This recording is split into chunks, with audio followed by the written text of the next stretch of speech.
Director Higgins abruptly called for me while I was cleaning my desk. I had considered leaving without saying anything more, but I grudgingly went to her office after she called. Then she revealed something shocking. "Mr. Incompetent, take over the $15 million deal above all else." Above all else, I wanted to stop being controlled by her. Furthermore, it appeared strange to give such a large project to a worker who was almost fired. I no longer tolerated Director Higgins' capricious decision-making, even if her father was the EVP. "Can I see the documents?" I asked her when I made up my mind. She smugly handed over the documents, mistaking my intention. I flipped through and verified my suspicions. The person responsible for that document already had my name in the column. The date, though, was from a few months prior to the announcement of my termination. Why now was she bringing up this deal? I spoke up strongly, understanding her goals. "You've expressly named me, therefore it's impossible I'll excuse myself since I'm getting fired. Kevin Johnson is my name. I work for the corporation and am in my late 50s. It felt odd to realize that more than half of my life had already gone by when I started working for this company as a recent graduate. Moments seemed to have flown by at the same moment. I enjoyed my days as a salesperson in the beverage manufacturer's sales department. Nevertheless, the sales department was split into sales and marketing as the business grew. I am currently in marketing, where I was assigned to the division that develops strategies to sell goods. Marketing concentrates on marketing to the market as opposed to sales, which deals directly with contracts. Marketing must comprehend the behavior of new clients and develop commercial plans, whereas sales interacts with existing customers. I was initially perplexed by the discrepancy, but I was really pleased when our carefully thought out and detailed plans worked.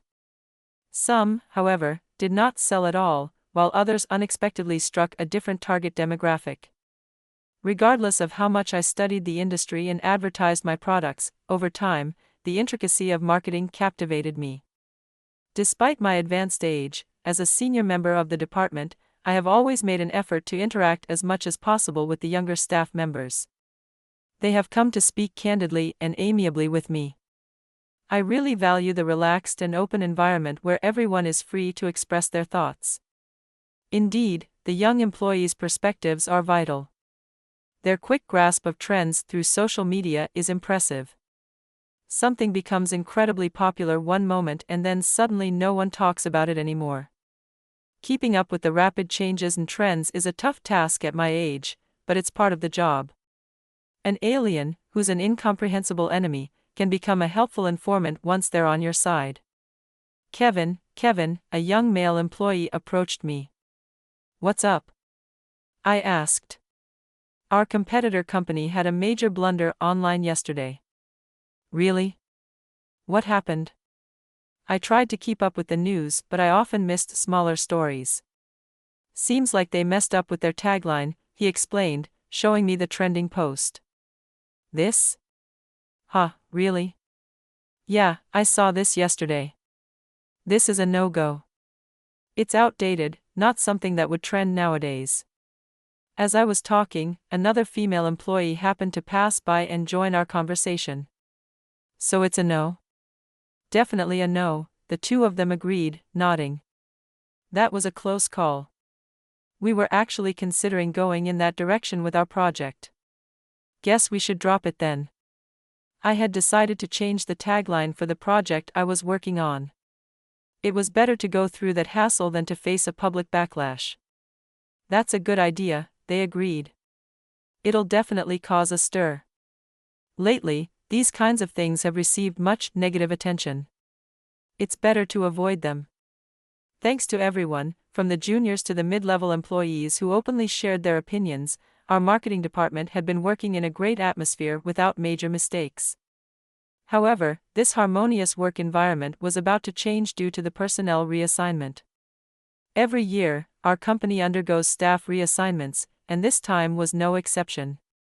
With significant changes, a woman in her 30s replaced our easygoing and always smiling director who had been watching over us.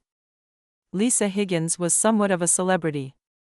Rumors were that she got into the company through connections as the daughter of the EVP and had been doing whatever she pleased in various departments. In fact, she was known to favor and be kind to those who praised her, but would ruthlessly push out anyone who disagreed or challenged her. Since the announcement, I feared what would become of our department, filled with people who always speak their minds. My bad feeling turned out to be spot on. To get approval for a certain project, I went to see Director Higgins, my boss. This project was the result of meticulous discussions with the staff, considering the opinions of the sales team, and finally coming together. We all felt confident in it and were just waiting for the go-ahead to start production. She glanced through the project proposal and carelessly tossed it aside. "What is this? It's completely no good. Could you specify what's wrong?"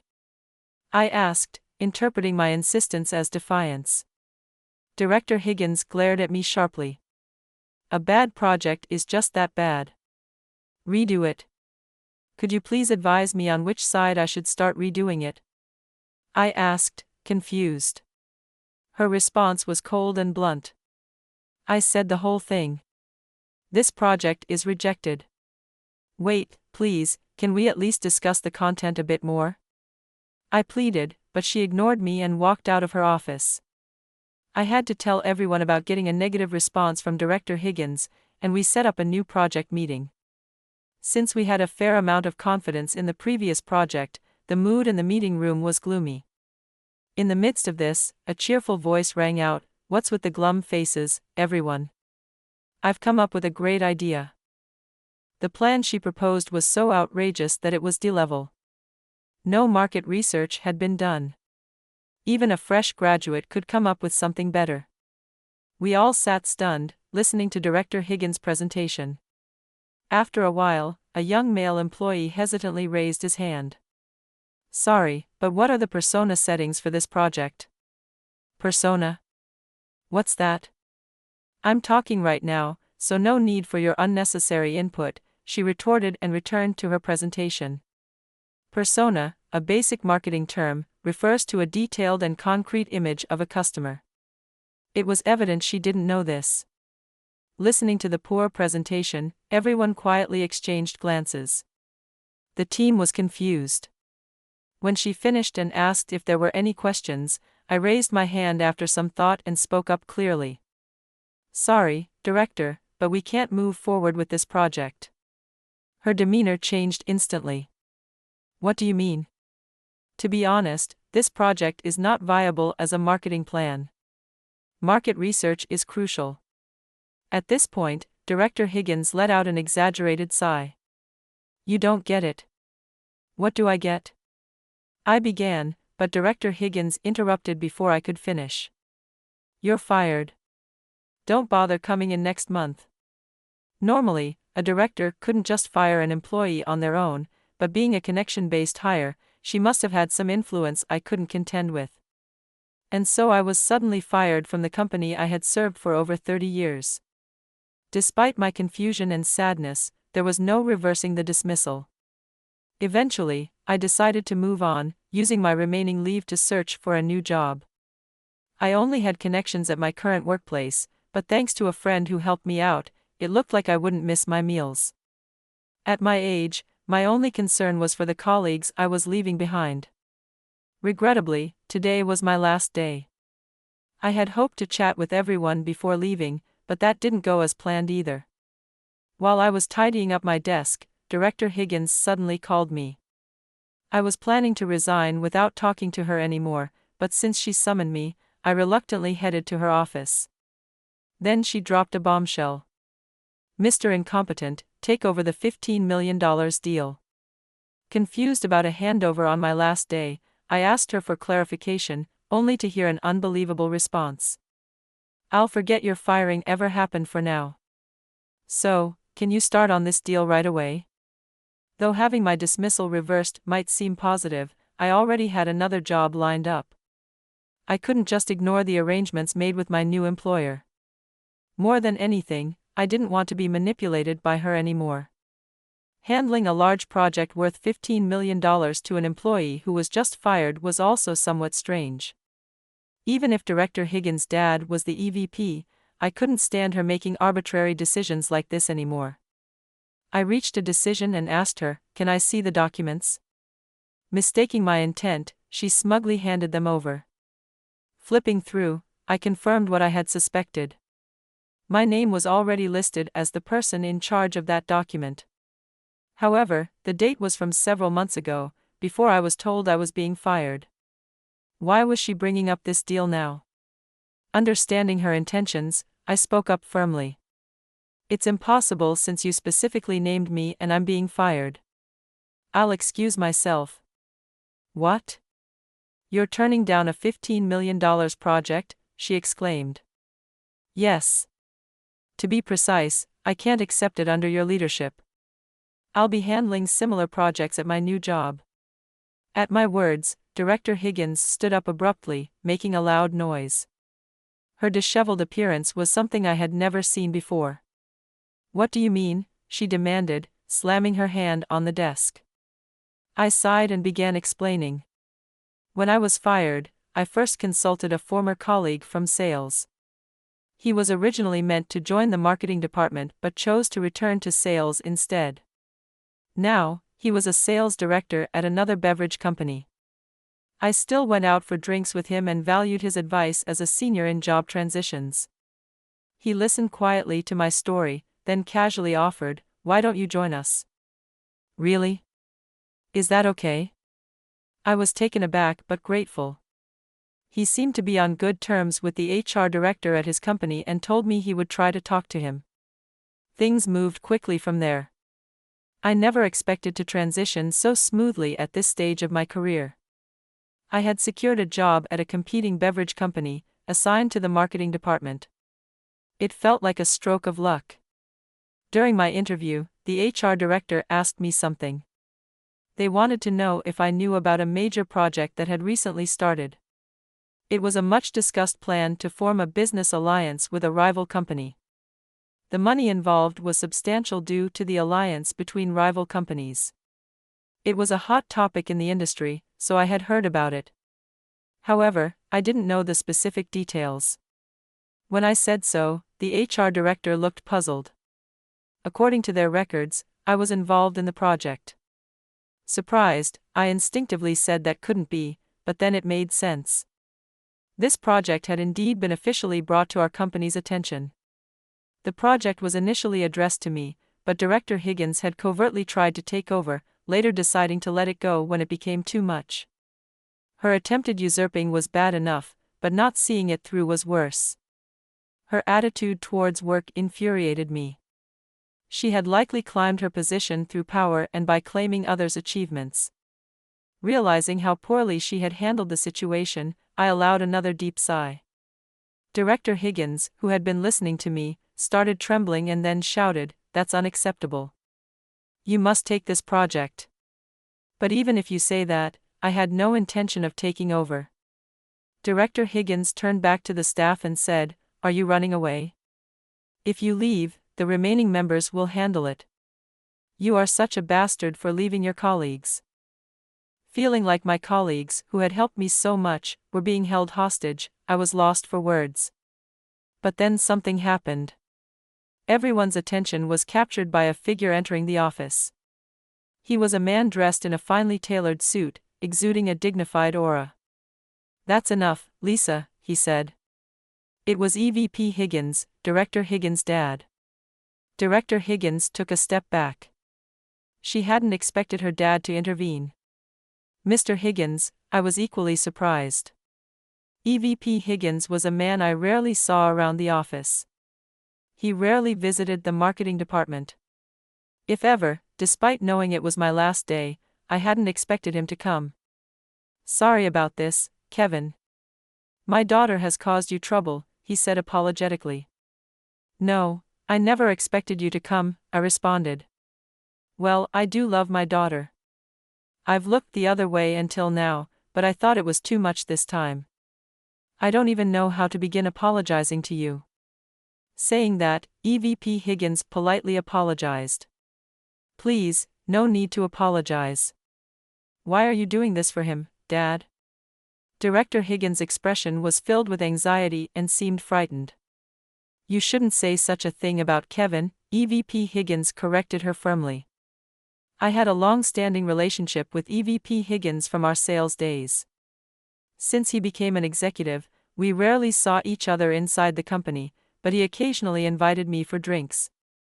I had been in contact with him during my paid leave and had explained the whole situation regarding this incident. But, Dad, I am this person's superior, Director Higgins said. Thinking you can do anything just because you're the boss is a grave mistake. EVP Higgins raised his voice, causing Director Higgins to visibly flinch. Lisa, you've gone too far. You're an adult, a professional. I'm sorry, but you'll have to face the consequences even as my daughter. Wait, Dad, I haven't done anything wrong. Pale-faced, Director Higgins clung to her father. I've been listening to you guys outside the room. Using your mood to dictate someone's career is unacceptable. You're not suited for leadership. That's not true. I did well in my previous department. Director Higgins insisted, tears in her eyes. You've always climbed the ladder by taking credit for others' work. That's not real work. It's time to stop playing house. It's terrible to call it playing house. I was doing it properly. Despite Director Higgins' tearful plea, EVP Higgins turned his back on her, not listening. I will report this matter to the president myself. It's my fault for letting it go this far. Kevin, I'm truly sorry for what happened. I hope you can fully utilize your abilities in your new position. I'm praying for your success. Thank you. If it's okay, I'd like to go out for drinks again. EVP Higgins smiled narrowly at my words, leaving Director Higgins in tears as he exited the marketing department. Not long after my resignation, Director Higgins' fate was also decided. She was demoted and transferred to a remote sales office, a clear case of being sidelined. EVP Higgins voluntarily offered to cut his own executive compensation. The marketing department team, as usual, was voicing their opinions freely and seemed fully engaged in their planning meetings. They appeared to be quite satisfied with their new boss, and the emails I occasionally received from them sounded cheerful. I hope they never forget that honesty and continue to have fulfilling days ahead. Kevin, a young male employee approached me while I was looking at my PC. What's up? Check out this post. It's going viral. What? Which one are you talking about? This one, he said, showing me his cell phone screen. Wow, so many comments. We did it. This will definitely be a topic of conversation. Reading through the numerous comments, I couldn't help but strike a victory pose. This photo came out great too, I said. The male employee chuckled at my words. What? What's funny? No, it's just. I always forget because you talk so casually, but there's quite an age difference between you and me, Kevin. I just felt a bit of a generation gap there. Where? What part? In my flustered state, he dropped a cold one-liner. That's a secret. Why? Tell me. Can't do that, the male employee grinned and walked back to his desk. What's that all about? I muttered, still not understanding where the generation gap lay. I turned my gaze back to my PC. Since my job change, a few months had passed. Even though I was still in the same industry and marketing department, the internal systems and ways of working were, of course, different. Learning everything new at this age was quite challenging. Lately, everyone from the young to the senior members has started to talk to me more openly. It was a great joy to work in an environment where everyone had strong opinions, and we could learn and grow from each other. The $15 million project is still ongoing. Ultimately, my trusted colleague at my former company took over my responsibilities, which was a relief. Seeing each other at meetings has become one of my joys. Since my career changed, I've realized there's still so much to learn in marketing. Despite being older, I'm still a newcomer here and eager to absorb as much as I can. Kevin, the meeting is starting. Hearing my colleague's voice, I quickly stood up from my seat. All right, I'm on my way. With a spring in my step, I headed to the conference room. I wonder what ideas will be shared today. Filled with anticipation, I opened the door to the meeting room.